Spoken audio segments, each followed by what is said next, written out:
Luis and I get thrown in, not jail, but the state prison for 3 days. And we had adventures there. Maybe an inkling of some of those adventures in a little bit? You could share? It would take a long time to tell. Sure. I mean, sort of give meaning, but... a tweet version?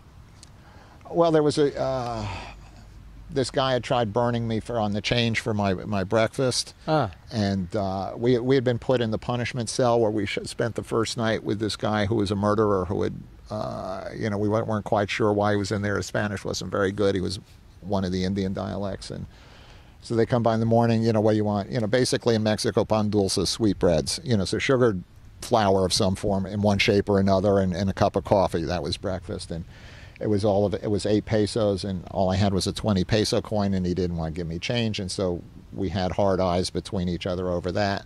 And I said, that's all right, I'll come get it when we're let out for exercise. And he said, oh, I was just kidding. And he gave me the change. But then he had one of his friends, we were put to work filling the water tank in the prison yard.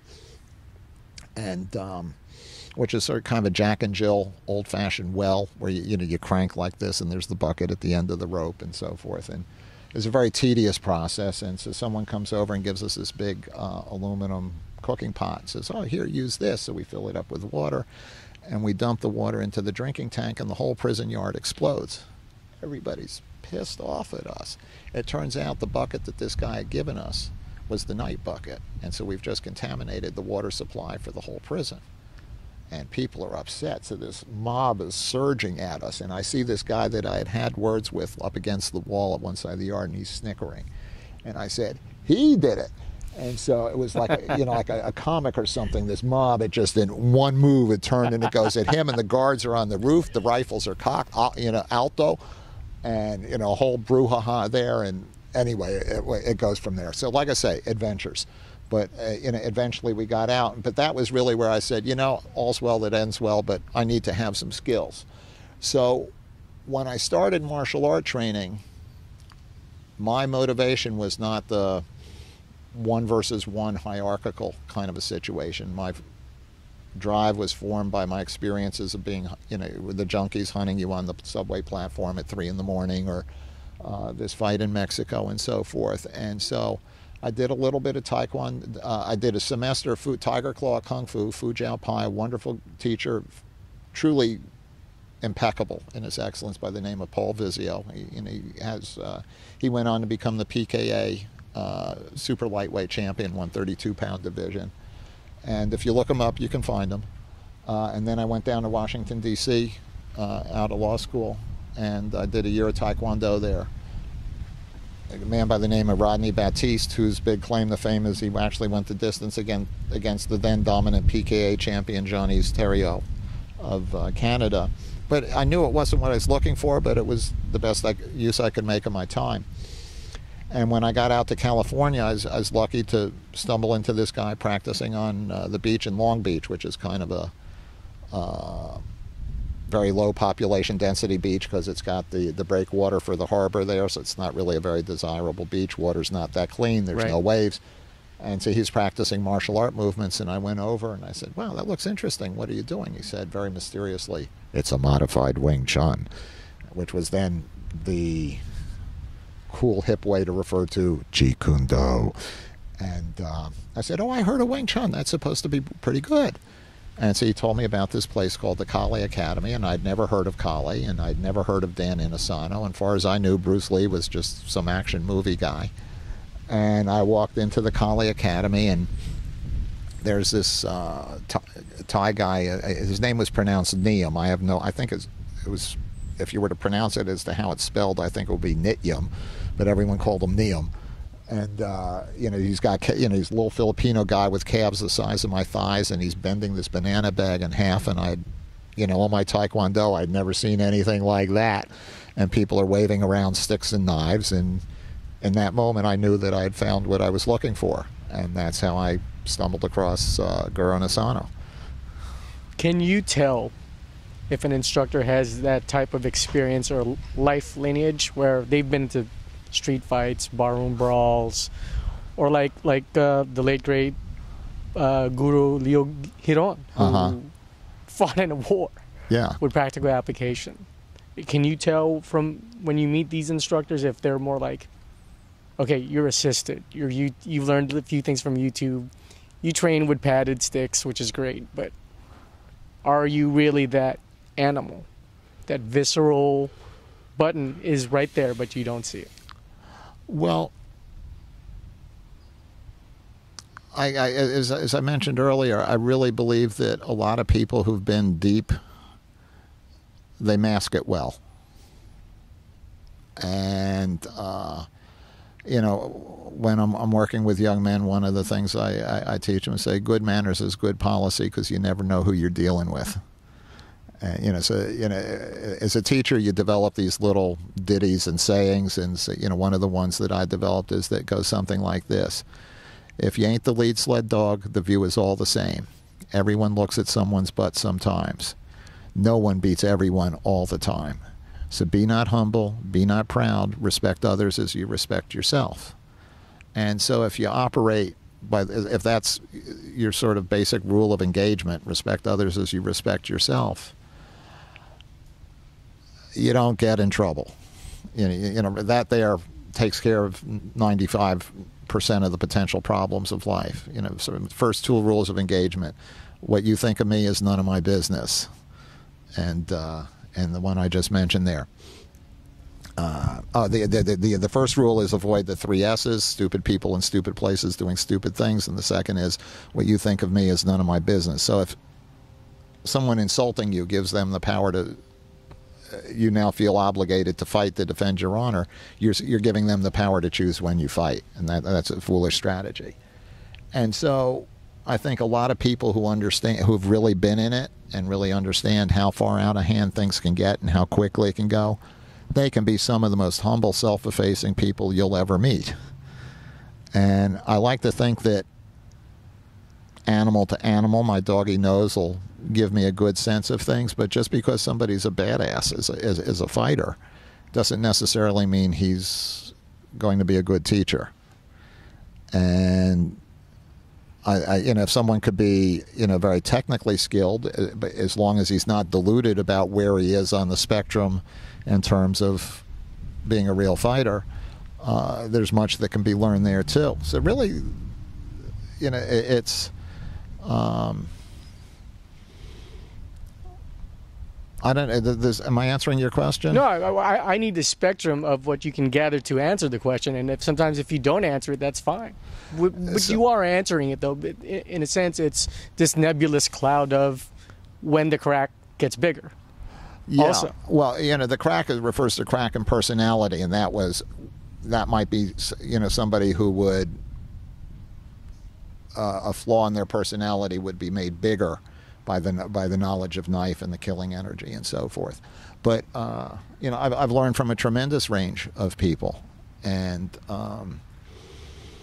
you know, I remember Higgin telling me about. He says, "Yeah, I did a couple of professional fights when I was in Brazil before I came up to America, but I just didn't like it."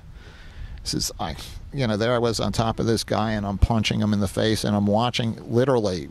He's breaking the bones of his face, and this guy wouldn't give up. He says, I didn't enjoy that. You better believe that Higgin can smash people. Right, absolutely. But he doesn't have, you know, except for these, you know, the couple of these pro fights that he did in Brazil, you know, he's left that behind. But, you know, back in 1991, Eric Top Dog and I, we were invited by SEAL Team 6 to work with them in Virginia Beach. And this was during the run-up to the Gulf War.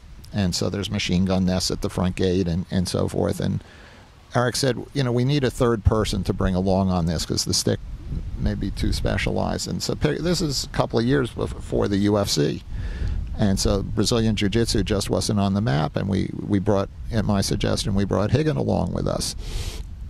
And at that point, Higgin was probably about 185 pounds, you know, same height as me, 185. And so, you know, with the SEALs, they're very open to learning once they believe you have something to offer. You know, so Eric and I didn't get invited out until they had sent out a couple of guys to spar with us So, and they said, okay, you guys are legit, and that's when we got brought out.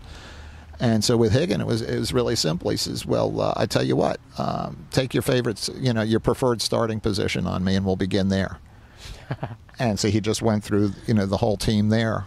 And it's like, okay, you got something. No ego. It's just, but, if he couldn't do that, what do you, why are we learning from you?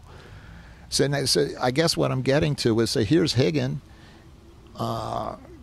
no fight record that anybody would recognize, but I damn well know how utterly capable he is. I mean, I know that he could destroy people, but what's more important is that he knows how to teach, and that applies to any of the brothers, even Roger, who's very much a yoga, the California kid almost. The groovy, not groovy, I'm showing my age there with that word, but very gentle spirit. But I think if some situation were to come about where it was necessary to do damage, I've no doubt he could be very capable. And so I think there's a lot of people like that. So if you look for somebody that he's got to be some sort of tested and proven fighter with a record before you're willing to listen to him, you might be missing a lot of people with a lot to offer. I'm going to put you on the spot, but here's the final question from a group of Escrimadors and colleague practitioners. Okay. Okay. This is before I'm putting you on the spot. And this will be heavy too, by the way. Okay. Michael Jordan is the heir of basketball, right? Okay. Where does Punong Guru Edgar Solite stand? I know. It's a light and easy question for you, Mark. Punong Guru Edgar was something else.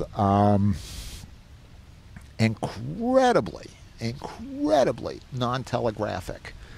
There's that moment in the movie Blazing Saddles where Gene Wilder is there and he demonstrates his draw and he does nothing and it's want to see it again? Right. It was like that with him. I mean, so non-telegraphic. First, I met him at a Pakiti Tersha camp in 1989. But I got there, I think, the second day of the camp, and Guru Asano had already interacted with him. He says, Mark, this is someone you should train with. And so, so after the camp, and there were some things there that happened at the camp that gave me a sense of his level. And so, came back to L.A., and that's when I started training with him. And, so I was early in my Dog Brother days, and he had this ingenious hand protection thing that he developed. By the way, purchased online. Which we sell online, and a goodly percentage of the money goes to his widow, Felisa. And he's also got a very ingenious forearm protector. Really ingenious, unlike anything else in both cases. And, the money goes to Felisa. And so he put this protector on, and by most criteria, it's a very protective protector for the hand. And very ingenious in it, the mobility it allows for the wrist and so forth. And he lit me up. My hand was swollen for weeks through this thing. Through the protector. Through the protector. And, I was not expecting that. And so sort of, all right, with that established, one of the reasons I'm so emphatic on you can't tell from looking is experiences like that where, wisdom comes from mistakes. Right. It comes from learning from mistakes. So he's very non-telegraphic. He that very much had real experience, and I won't flesh that out. And he also had, and this is something a lot of people don't know, really, really good Tai Chi. That Tai Chi push where they can send somebody flying? He could send me flying. So he was, there was an excellence to his movement. And very intelligent, very creative. I think it was a tremendous loss that he passed. Because if you look at his book, The Masters of Kali Arnis Eskrima, you see the range of people that he trained with and the wisdom and the knowledge that he was exposed to, and he was meant to be the transmitter of all of that to us here in America. And so for him to have died unexpectedly as he did is a tremendous loss to the art. We interviewed Rickson Gracie recently, and there's that Brazilian term crionchi, where you're a trader. Yeah. And for the Filipino martial arts practitioners, it was uncanny for someone to come from Piquiti Terza, de Campo Uno Dos Tres, Cali Ilustrísimo. Caballero. Caballero. And maybe to Americans, it was, okay, he comes from a mixed background. But to Filipinos from the Philippines, it was like, wait, how can you be part of this group and this group and this group, and no one's trying to kill you? Yeah, and that is that's very astute of you to pick that out, because that's not something that Americans really get. A lot of us are pretty unaware, pretty unappreciative of just how wide open and. I mean, Filipino Americans too, by the way. Yeah. And it gives an indication of just what a subtle person he was, that he could do that. So, in answer, where would Punong Guru Edgar Salita stand in the hierarchy? I thought I successfully evaded yeah, that. you did. You actually did. But... Well, I really don't want to... Honest answer. Yeah, here's my philosophical sort of one of my reference points is A beats B, B beats C, but maybe C beats A. And it's a question of how things match up. And I will tell you this: the man could fight. Okay, so this is where I put you on the spot now. Okay. Okay. Nice and easy. You choose either answer. I'll put you on blast, so they say with the youth. Single stick or double stick? Personally, in my expression, I prefer double. Wow. That is the most difficult aspect of stick fighting, I feel. It's a double stick. Well, it's I feel that as a single stick fighter, I was pretty good, but that I really came into my own as a double stick fighter.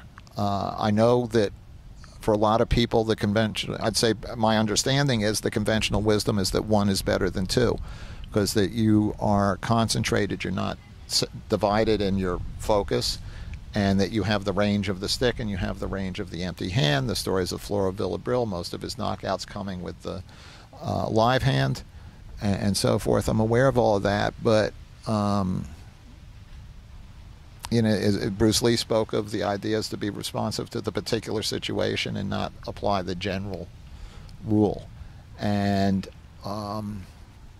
as I was recovering from my knee injury, I don't know if the camera shows my knee scar here. You have a shot of that? See this scar here? That was my ACL, my PCL, and my lateral ligaments were snapped in half during a freak jiu-jitsu accident. The guy was 6'7", and while he's sweeping the leg, he stepped on the foot, and so the knee went out sideways, and these ligaments were snapped. And a lot of injury to come back from when you're already in your 40s. And so as I was, coming back from that, it occurred to me, one of the things I've always asked myself in my fighting and subsequently in my training is, what does the art have to say? Because a lot of people, they look at some of the hubud and the sombrata and the other drills, they say, where's that in the fighting? And I do believe it's there if you understand it, if you have the fighter's understanding. As I mentioned earlier with Grandmaster Haran, he would use drills that people would regard as martial arts and crafts because he didn't want to be hurt going out on a mission where he was going to be in life and death situations. So if you can get really good at those drills lacking the fighter's understanding, and they won't make you a fighter because you lack the fighter's understanding.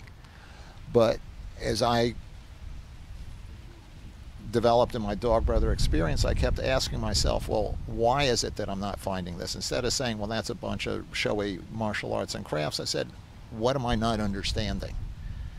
And one of the questions I asked myself was, where's the triangles? You mean the triangle footwork? Yeah. Okay. Exactly. And in essence, if you're fighting as a righty with your right foot forward, you only have triangles. At that time, my understanding was I only had triangles that started and finished in a right lead. Since then, I've Salty Dog brought some stuff to us that gave me to understand how you could fight with the right stick and the left foot forward. and what we now call the off lead. And there's a game there based more on Krabi Krabong, but also an influence of Kali as well. Well, the Dos Tricas, what we can get to in a moment. But so you can fight. So if you knew how to do that, which I didn't at the time, you could start right, lead, finish left, or start left and finish right. But when you fight double stick, you have 4 categories of triangles: start right, finish right; start right, finish left; start left, finish left; start left, finish right. And I'd already been doing the years of the double stick drills with Guro Asano, and so there was a certain foundation of coordination. And I began working with that, and so what that opened for me in terms of the possibility in angling and zoning, that's where my fighting really started taking off. The other thing to appreciate about double stick is that most strikes require a shift of body weight. 1 strike, 1 shift of body weight, 1 shift of body weight, 1 strike. But when you have 2 sticks, you can get 2 hits per shift of body weight. So therefore, as far as your opponent's neurological system is concerned, your speed has doubled in that moment, or those moments. And so I was never particularly fast, but I began, through the doors, the portals that opened for me with this idea about I now have 4 categories of triangles instead of 1, and to be able to get 2 hits per shift of body weight, my fighting really started taking off with that. The double sticks evolved further because then you have the deceptions that can go on with 2 sticks, and it's going from there. And that has been why I think it occurred to me to go into Kali Tudo, because one of the things I asked myself is like, okay, there was this big hot debate on the internet, how rare. Right. Anyway, I won't go into that particular saga, but on one side, people saying, "Oh, that all those drills are a bunch of dead patterns," and somebody said, "Well, the weapons like the empty movements of the empty hand, like the weapons, yeah. Well, why don't we see it in the cage?" And, well, it's too deadly. No, that's a BS answer. So I said, well, that's a fair question. Why is that? If it's true that the movements of the empty hands are like the movements of the weapons, why don't we see it in the UFC? Why don't we see it in the cage? And it seems to me the answer has 2 parts. One is that most people who practice the art haven't adrenalized the skill set, and you will do in the adrenal state what you have tested in the adrenal state.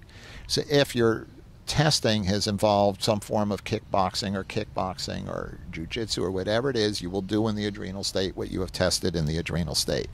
If you see in our Die Less Often DVD, this BJJ black belt, he's watching the force-on-force training, which is, semi-scenario, and, one guy's got a knife, and at some point he's going to pull the knife, and then people are going to try to use their skills on him and so forth. And so he's watching these people get stabbed or, work on using the skills. And he comes up to me and he's wearing a tap or nap t-shirt, quintessential BJJ attitude. The stereotype. And he says, well, couldn't you just do a double leg takedown? So I got the liability waiver and the right to use the footage in the DVD, so you can see it in the DVD. And he goes out and he does a beautiful double leg takedown on the guy with the knife. But he also got stabbed 8 times in the neck, in the well. And because he was so confident in his adrenal experience in the empty-handed context that he didn't understand there's a knife and what does that really mean. And so people could have really good skills, but if they haven't adrenalized them, they have really good skills that they haven't adrenalized. Says, okay, then the next question comes, well, but we have a lot of people who have tested these skills in Dog Brother gatherings and so forth, and some of them are doing MMA. Why aren't they using these skills? And the answer that occurred to me is most of them have fought, the overwhelming majority fight only single stick. Whereas I have done it double stick. So these movements make sense to me in a way that they don't to other people. And so that's when I started working on the Kali Tudo, what became the Kali Tudo subsystem, when I was up at the Raw Gym, and I've continued working on that. And so as I organize Dog Brother Martial Arts, there's 3 basic areas: the weaponry, the real contact stick fighting, the Kali Tudo, and then the third category, which I call Die Less Often, the interface of gun, knife, and empty hand. And so if you know how to use the dog catcher in the context of MMA, When somebody throws something you at the street, you don't have time to discern whether there's a knife or a bottle or whatever in that hand. The idea is you simply have one idiom of movement regardless. For the angle of attack. For the angle of attack, just like the art always taught. But for most people, that's not what they do. They might say it, but that's not what they do. They have one operating system for empty hand and a different operating system for weapons/anti-weapons. And if you have to diagnose whether this is armed or unarmed and then download the proper operating system, you're not going to have time. You're just going to have that moment where you flinch, you turned away, and where did your art go? It didn't show up for you. And so my idea is to adrenalize the idiom of movement of weaponry in empty hand in the context of the laboratory of mixed martial arts using the Kali Tudo subsystem, so that when we're in Die Less Often, all of those movements make sense to you. It's what you do regardless. Now, for the close, where could they purchase or find all the DVD box sets? What a wonderful question. At dogbrothers.com. We have downloads, we have DVDs, and we've just had a huge upgrade to the Dog Brother Martial Art Association. And that's something I think, for people who would really like to get involved with what we're doing, that would really be the best approach. The DVDs interface with it. Anyway, the information's on the website. I don't want to turn this into a giant commercial. No, that's okay. Go ahead. Well, but I'll just say, if you like my work, this is my main focus now. That people who come to the association every month, there's video clips and this and that, as you saw earlier. Shot a little vid lesson for which will be promptly go up onto the association. This training method I've been developing with shot puts. Starting point for that was Grantuan Leogaki of Bikiti Tersha has some very ingenious training with shot puts to develop heavy hands. And so I was playing with that, and I was working on recovering from my shoulder injury, that level 3 shoulder separation back in 9 months ago. And I came up with this whole other approach, and has me so excited. I am hitting harder now than I have ever hit. I've had in light play interacting with people, and people who are pretty good people saying to me, "Dang, what you been doing, Mark?" And I really feel I showed it to Tony Frickland at the gym. He's a 12-year UFC veteran, recently retired, and he came on. He says, hey, come to my wrestling class, and we'll work on this here or whatnot, because I want to keep working on this. And after the class, people came up to me and said, that is the most fired up we have seen him in a long time. And so shot a vid lesson of him showing how he's using the shot puts to develop movements for MMA clinch. I mean, this is, so every month we're going to be, we're having vid lessons of different sorts, different subjects. One of the vid lessons in the opening month is Frankie McRae, who's an 18 Delta, which is a high-level Special Forces combat medic, for those who don't know. And this is a guy with a couple of hundred firefights in Iraq and Afghanistan under his belt, who went on to be the advanced firearms instructor at Fort Bragg. Those people in military circles understand what that credential means. And so last year we did the summer camp at his gun range just outside of Fort Bragg. And so he was teaching trauma care for civilians and also indoor combat gunfighting. And so, there's the opening, so there's a 10-minute clip of him teaching the trauma care for civilians, and next month there'll be another 10 minutes or so. And so these are the kind of things that will be going on. Every month there'll be something in each of the 3 areas. There's a very active forum. I'm always there. The association's been going about 12 years now. But I think with the new technology and the ability to really have these clips, I'm very excited about how I can really bring to bear what I can really bring to bear what I have to offer. And this could be all found at www.dogbrothers.com. Dogbrothers.com. All right, thank you so much. The adventure continues. All right, definitely.